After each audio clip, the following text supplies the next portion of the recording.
مفهومين في طب النوم لازم نفرق بينهم، مفهوم جودة النوم ومفهوم سلوكيات النوم. جودة النوم هي النتيجة النهائية، يعني هل نومك عميق؟ هل هو متواصل؟ كم مدته؟ وهل لما تقعد تكون فعلا مرتاح؟ أما سلوكيات النوم فهي شيء مختلف تماما، وهي مجموعة عادات تمارسها أثناء يومك وبالتالي تأثر على جودة النوم.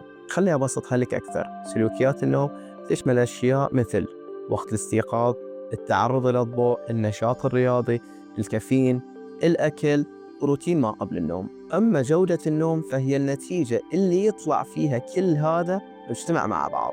هل نومك كان فعال أو لا؟ المهم نفهم الفكرة الأساسية، إن إحنا ما نحكم على النوم من منظور واحد، ولا نركز على جانب دون الآخر، ولكن ناخذ النتيجة المتكاملة.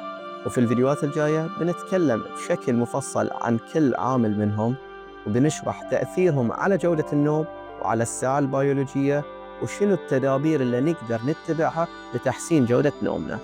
سلامتكم.